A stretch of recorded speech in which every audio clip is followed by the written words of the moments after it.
Tonight, I invite you to step into the secret place of the Most High, not a location you can find on a map, but a sacred space within, the inner sanctuary of your imagination. You did not arrive here by chance. Something deep within you knows the truth, knows that what was once lost can return, not through pleading, not by force, but through a divine law, the law of assumption. Consciousness is the only reality. When you inhabit a state with unwavering belief, when you emotionally dwell in the feeling of your desire fulfilled, you stop chasing and start attracting. Tonight, I offer you a seed, a single, potent affirmation. If you plant it in the rich soil of imagination, it will bloom. It will draw back what once seemed gone, not through arrogance, but through the quiet realization that you are the operant power. They return not because you begged, but because your inner world made it inevitable. This is not just philosophy. It is the architecture of creation. When Lancelot taught this principle, he meant it literally. To assume the feeling of the wish fulfilled is to become, in this moment, the version of yourself who already has what you desire. You are not hoping, waiting, or asking. You are being. You are living in the end, emotionally, spiritually, and mentally, until it becomes as natural as breath. This is not about pretending. Pretending knows it is false. This is about full immersion. You step into the emotional reality of your desire and live from that place. And here's the truth. The subconscious does not distinguish between the physical and the vividly imagined. It only responds to feeling. When you feel something to be true, you impress a new pattern onto your subconscious, a new vibration, a new command, and life must follow suit. Perhaps someone left. Maybe the pain was sharp, the tears real. But if those emotions came from lack, they could only reinforce separation.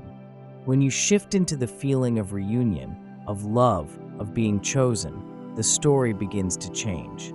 You are rewriting the script not with logic, but with identity. Assumption is not about likelihood. It is about choice. Bold, creative, spiritual choice.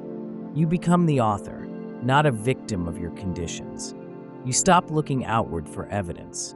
You go inward, where the real work is done.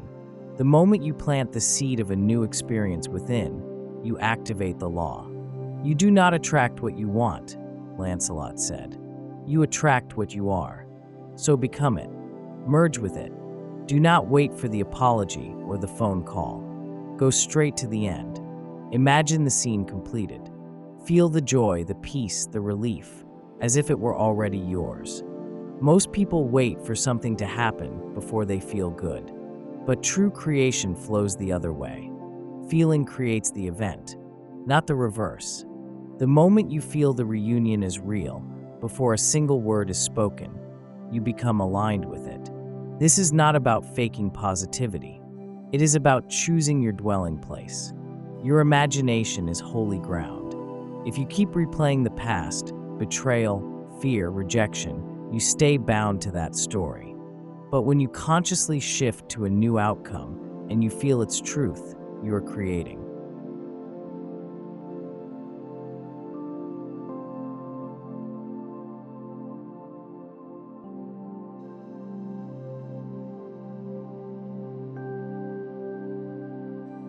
Affirmations alone are not enough. Words without feeling are empty. But words infused with deep, sustained emotion, they move mountains. Persist in the assumption. Not once, not occasionally, again and again, until it becomes your new normal. You may wake up and see no change. But if you return inward and reignite the flame, you are doing the work. That is the work. There is no more powerful effort than to feel your desire as already fulfilled. People often ask how long they should do this. The answer? Until it feels like home. Until it feels so natural, you do not question it. That is when your world begins to shift. That is when momentum is born. Your emotional alignment is the broadcast. Your assumption is the blueprint. Your consistency is the engine. Imagination is not a metaphor. It is the engine of your life. Everything you see, touch, live through, it all began in thought. Your imagination is divine. It is the power of God within you. The world you experience is a mirror of your inner world. Change the inside, and the outside must follow. Lancelot knew this truth intimately. When imagination is paired with feeling, it becomes real to the subconscious, and once the subconscious accepts something, the world must conform. Look at your life. The love, the losses, the patterns, they are echoes of past assumptions. Maybe you accepted limitations handed to you long ago. But once you realize imagination is law, you are free. Free to revise. Free to choose again. Free to create. Your imagination is the doorway through which the unseen becomes seen. When you imagine a loving text, a joyful reunion, a life of abundance, you are not just wishing. You are planting. And if you water those seeds with faith and emotion, they must grow. Do not be discouraged by delay. Delay is not denial. Every act of imagination sets something into motion. Most live reactively, letting the outer world dictate their state. But the truth is the reverse. The inner dictates the outer. If you constantly imagine rejection, loneliness, or scarcity, that will become your experience, not because life is cruel, but because you are powerful. You are too powerful for randomness. Too powerful for anything in your world not to match your inner agreement. Understand this. You do not need to change others. Change the image you hold of them. See them as loving, kind, present, and persist in that vision. Reality will follow. Your imagination bypasses logic and speaks to the subconscious. The subconscious does not care whether something is real. It cares only whether it is felt. That is why a dream can bring tears. That is why memory can trigger your body. Imagination is not contained in the mind. It spills into your nervous system, into your energy field, and that field attracts its match. The greatest error is to treat imagination as mere wishing. Wishing doubts. Imagining assumes. A true imaginal act does not beg. It abides. It feels real and walks in that reality. You must train yourself to imagine deliberately and lovingly. Replace fear with vision, doubt with conviction.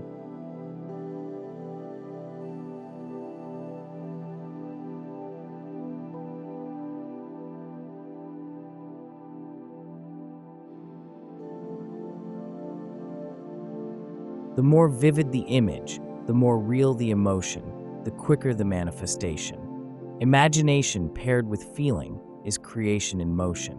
You are not here to wish. You are here to create. You are not waiting for life to happen. You are making it happen. From the inside out, you are the author, the architect, the operant power, and your imagination is the pen. Let it write a new story. The way people treat you, the opportunities that come your way, and even how you perceive your life, all of it is a reflection of your inner world. Often, we are not even aware of it, but our internal dialogue silently shapes our external experience. If deep down you believe that people always leave, you might unknowingly push others away or misread their actions. If you carry the belief that you are not good enough, you might reject opportunities or settle for less than you deserve. This is especially true in relationships. When you are longing for someone to return, but your emotional state is wrapped in desperation, grief, or lack, you emit that frequency. That energy does not attract what you want, not because you are doing anything wrong, but because your dominant state is one of emptiness, not wholeness. What the world mirrors back to you is based on your inner vibration. To change what shows up, you must shift from within. Begin by feeling complete, loved, and secure in yourself. Only then will life begin to reflect that truth back to you. It is tempting to blame others or our circumstances for how we feel. But true power begins when you take full ownership of your internal state, when you realize that your present emotions are creating your future experiences. This is why your feelings matter. This is why you must become intentional. Instead of reacting to what is, start asking yourself, What do I actually want to experience? Then begin to embody that feeling now. This is not about ignoring pain or pretending all is well when it is not. It is about choosing not to dwell in states that no longer serve you. You are never truly stuck, not when you have the power to shift from fear to faith, lack to abundance, or sorrow to peace, all in a single decision. People often ask how to shift their internal state. The answer lies in awareness and repetition. Start by observing your thoughts. Notice your self-talk, your beliefs, the stories you keep telling yourself. When you catch yourself imagining the worst or reacting with fear, pause. Redirect. Choose a new thought, speak a new affirmation, and feel a new emotion. Repeat this again and again until it becomes your new default. The state you dwell in the most becomes your lived reality. Life is not happening to you. It is responding to you. You are not just a bystander. You are the creator. The more you embody the feeling of your desire fulfilled, the more life aligns with it. You do not need to chase, force, or beg. You simply need to align. When your inner world is grounded in love, confidence, and worthiness, everything you have been seeking will start to seek you. Affirmations help with this process. They are not just pleasant words to say. They are potent tools that rewire the subconscious. Spoken with belief and emotion, they have creative power. As Lancelot taught, the subconscious does not analyze. It simply accepts what it is given repeatedly and emotionally. Even if the world has not yet caught up, if you persist in affirming something as true, your inner reality begins to transform, and eventually the outer must follow.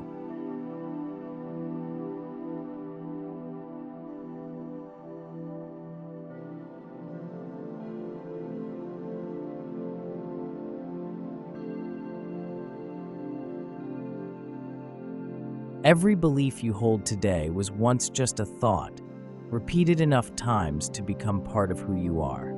I am not enough. People leave. I always fail.